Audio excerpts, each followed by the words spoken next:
ওই বোধহয় বর এলো। হ্যাঁ, বরই বোধহয় এলো। বাদ, তাহলে চলুন, বিয়ে বাড়িতে এলাম, বর দেখবো না? নাই বা দেখলেন। আপনার ইচ্ছেটা কি বলুন তো? আমার অনুরোধ, বিয়ে বাড়িতে গিয়ে আপনার কাজ নেই, বরং বরং বরং আমাকে বিশ্বাস করে যদি দূরে কোথাও গিয়ে একটু ঘুরে আসেন, তাহলে আপনার উপকারই হবে। অশেষ বাবু, আপনি বড় বেশি সাহস করে ফেলছেন। চলুন। আমার অনুরোধ। কি? চলুন, আমার বাড়ি থেকে একটু ঘুরে আসবেন। আপনার বাড়ি নিশ্চয়ই খুব বড় বাড়ি। নেহাত ছোট নয়। খুব সুন্দর নিশ্চয়ই। হ্যাঁ, এটা বলতে পারেন। অনেক দামি দামি আসবাবপত্রে সাজানো। হ্যাঁ, তা বটে। তাই আপনি ধরেই নিয়েছেন যে বিমান চৌধুরীর মেয়ে অলকা চৌধুরী আপনার বাড়ি দেখে একবারে মুগ্ধ হয়ে যাবে? মোটেই না। অলকা চৌধুরীকে এত সাধারণ মেয়ে বলে আমি মনেই করি না। আপনি আপনি কিন্তু আমার বড় অসুবিধে ফেললেন। কেন?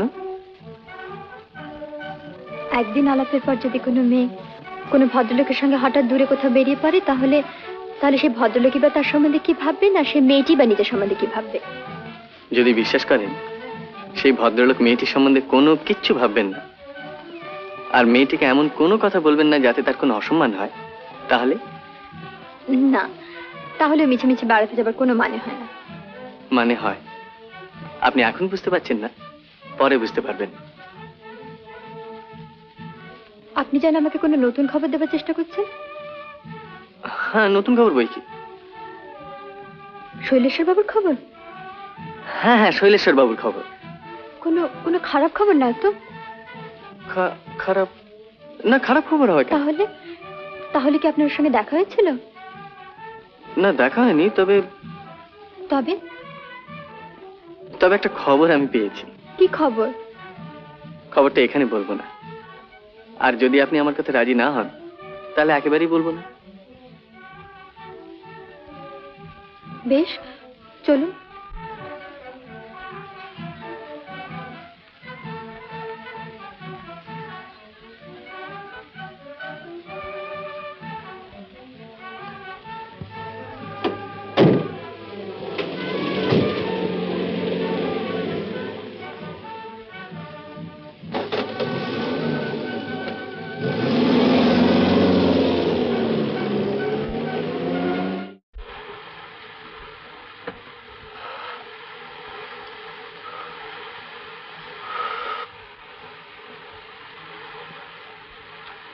কটা বাজলো? 7:30। 7:30? হ্যাঁ, বর্বদা এতক্ষণ গিয়ে পিঁড়িতেই বসলো। আপনি এত গম্ভীর হয়ে আছেন কেন? ভাবছিলাম। কি? শৈলেশ্বর বাবুর সম্বন্ধে কি এমন কথা আপনি আমাকে বলবেন যার জন্য বিয়ে বাড়ি থেকে আমাকে ধরে আনতে হলো? যদি